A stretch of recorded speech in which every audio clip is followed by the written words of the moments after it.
Summer of the Mariposas, Chapter 12, page 183. It was dark in the cave. I tried moving, but my arms were aching. Then I realized my hands were securely tied behind my back as I lay on the dirt floor in a corner of the cave. Juanita was still passed out beside me. Looking around, I saw that all of us were in the same predicament. Every one of my sisters was tied up on the floor beside me. All around us, on the dirt, lying sideways over jutted rocks and tangled in the dusty threads of the telarañas, the webs of 100 black widow spiders, lay the corpses of our beloved friends, the snout-nosed butterflies. Their delicate winged bodies, prone and limp, were snarled in the girls' hair, attached to their clothes, even stuck to their bare arms and legs, like dried pressed flowers. No longer disguised as a domesticated donkey, the nagual, dressed in a soiled black robe, was standing over a huge bubbling cauldron. His long white hair hung from his face in a stringy, disheveled mess along the sides of his lean, angular face. He moved slowly and hunched over the cauldron like he was 100 years old. I watched him without making a sound as he chanted something vile and wicked, something that made my heart flinch in my chest. "Well, hello, welcome back, Preciosa," the nagual said, showing his green-gray teeth as he grinned at me. "I see you're ready." I rocked myself into a sitting position. My head was spinning from the effort, but I managed to sit up on my knees and face him. His eyes were two small, dark slits that glittered with amusement as he watched me struggle. His skin was so sallow and dry, he looked like an old rattlesnake. I half expected him to lick his lips with a forked tongue. "Ready for what?" I asked. "This, the final step on your journey," he said, stirring the contents of his cauldron so furiously that it spun like a whirlpool. The fuming concoction sent swirls of steam up into the cave ceiling, where bats flapped their wings clinging upside down from their claws, and pit vipers uncoiled themselves from thick iron hooks. "And what is that?" I asked as I tried in vain to loosen the ropes at my wrists. This is my masterpiece," said the nagual. "My own personal recipe, perfected over the last 4 centuries. A potion so strong, so powerful, that you won't feel a thing as you perish. Once I put you inside and close the lid, you'll cook almost instantly. Then you can take your place at my favorite collection, the lovely bones of 1,000 children, sacrificed with Cecilia's blessing. Your death will release me from this curse. No longer will I have to dwell in a cave, no longer will I have to wander the earth in the shape of a beast.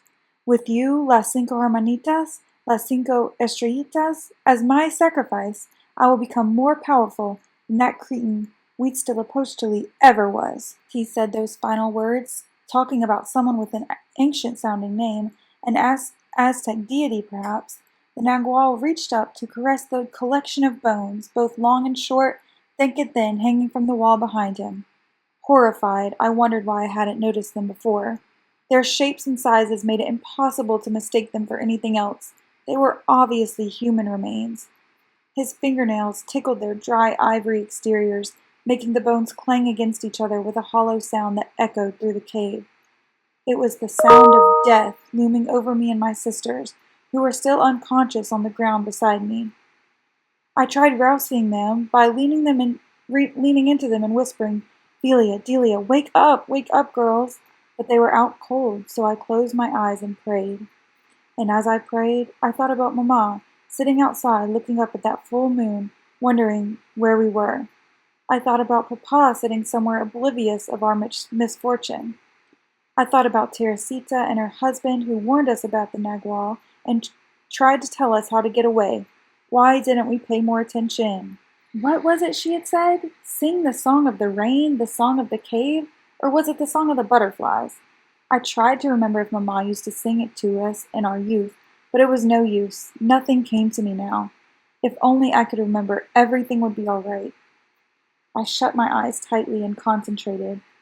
The song of the cave, the song of the birds, the song of the rain. My inner voice repeated Teresita's instructions again and again, but nothing made any sense. My mind was empty of songs. I couldn't even remember if Papa, who was a musico, ever put us to bed with a lullaby. It must be a spell, I told myself. The nagual must have wiped my mind clean when we first met him. I watched the warlock move about the opposite side of the spacious rectangular cave. He ignored us as we inspected jars filled with dark, disgusting liquids and dry sprigs of herbs on the shelves behind the cauldron, deciding what else to throw in the concoction simmering within. And all the while I wrestled with the tight ropes in my hands, working them loose slowly, carefully, until I was able to free my right hand. I was about to peel the loosened ropes off my left hand when I felt the warlock's grip on my shoulder. It was disarming how he disappeared from the corner of the cave, only to reappear directly in front of me in the beat of a second. "Oh, no you don't," the Nagual said, using my elbows as leverage to lift me from the ground. My head spun like a carnival ride, but I twisted myself out of his grip and pushed him away.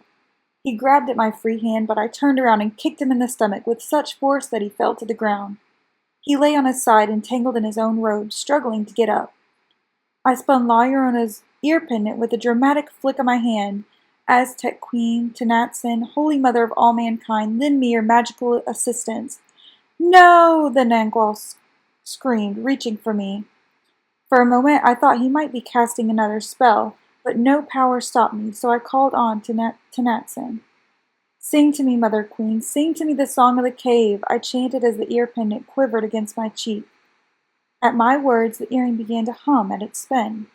The humming became louder and more rhythmic.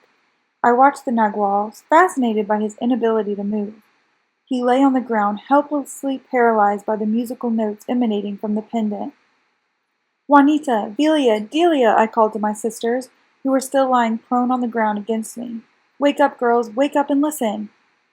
Suddenly, from within the fogginess of my mind, something resonated. A fragment of a chord, a familiar tune, came in the front of the form of a tiny sequence of notes. "Girls, girls, wake up," I begged ecstatically. "Wake up and sing our tune." The hum grew louder, and I joined in to sing.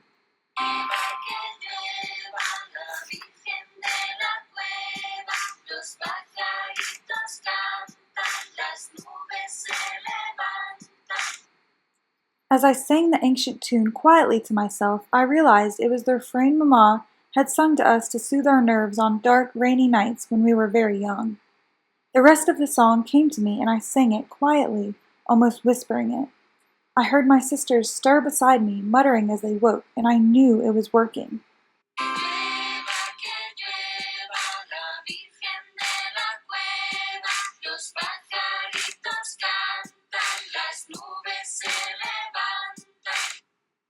Louder and louder I sang, and when my sisters shook the fogginess from their own minds, they sat up and joined me in the chorus of Mama's lullaby.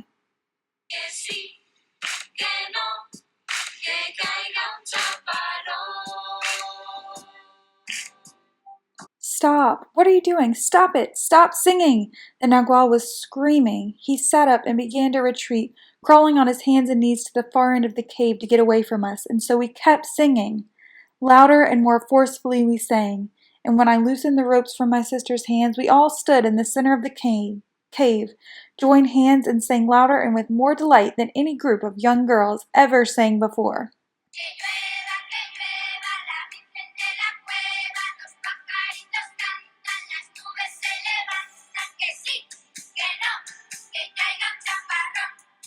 All around us, the desiccated corpses of the butterflies glittered and shone. Their tiny bodies quivered in the dust. Their wings fluttered and wavered as they trembled back to life right before our very eyes. Then a celestial light illuminated the door of the cave. Its radiance entered the room and pooled before the wily Nagual, who was cringing in the farthest corner of the cave. As if newly emerged from their chrysalises, the butterflies gathered their strength and began to fly. They flittered up into the air, dancing around the light, thousands and thousands of them, fluttering together, dancing to our song. There were so many of them joining in the dance that soon they moved as one. Their bodies became a collective, a tapestry of wing and wind that fluttered with life, transforming into the figure of a woman with dark hair and dark eyes. She was dressed in a shimmering tunic of gold and green jade. She looked like an Aztec goddess, but her face was that of a Mexican girl, the face of our many friends and cousins, a teenager, like us. "Who are you?" Delia asked, dropping Velia in Peta's hands and stepping forth to take a better look at the apparition. "What are you?" Velia didn't move, but she let go of my hand too. Juanita fell to her knees and bowed her head in recognition. La Virgen de la Cueva, she whispered as she pulled at the hem of our shirts, trying to make us follow suit. Tanatzin, Madre Santa, forgive me, the Nagual begged, as he cowered away from the radiance of the goddess. I did not know they were under your protection. How could you not? The youthful goddess asked in her childlike voice. 5 estrellitas, 5 stars, 5 little sisters traveling through my domain in the sky. A warning for all to see, to let them pass unharmed. You're not dumb. You're not blind. Oh, but I am, the Nagual muttered, his lips quivering. I wasn't going to harm them, I promise I wasn't. Then what spews from your cauldron? The youthful goddess questioned. A stew?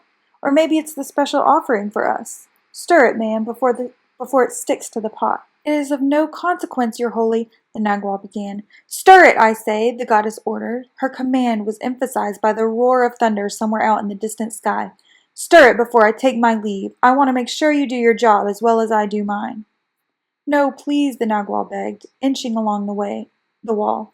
He reluctantly made his way toward the cauldron. Suddenly, as if in slow motion, he turned sideways and made a dash for the mouth of the cave. In his great haste, he tripped on the hem of his robe and ran right into the cauldron he had been boiling for us. Unable to stop, a victim of his own momentum, he fell right into the roiling mess. The liquid in the giant kettle gurgled and splattered as it ate away at his flesh. He screamed in what must have been excruciating agony. Instinctively, I reached over to block Peta's sight with my hands, but she pushed me away and stood staring at the gore before us without so much as a single tear in her eyes. You don't have to do that, she said. I'm not a baby. Besides, I'm glad he's dead. Within seconds, a foul stench thickened and permeated the cave. The rest of my sisters and I ran for the mouth of the Nagual's cavernous dwelling. The Great Mother had saved us, and we escaped without looking back. We ran like venadas, frightened deer, fleeing all the way down the hill toward the safety of the foreign woods and eerie dirt paths. Juanita and I brought up the rear, making sure our hermanitas escaped ahead of us. I looked back, wondering if I should have thanked the goddess before we ran. What do we do now? Velia asked when we finally stopped at the base of the hill to catch our breath and slow our galloping heartbeats. I don't know, I said. Do you have that flashlight, Juanita? I want to look at the map. Yeah, Juanita said, pressing a hand to her side. It's in my bag. What's the matter? I asked. Nothing. I just ran too fast. I'll be all right in a minute. Juanita got the words out between labored breaths, and I knew what she was talking about. I, too, had a nasty stitch pinching at my side. I looked around for some kind of landmark. The best thing to do is keep moving.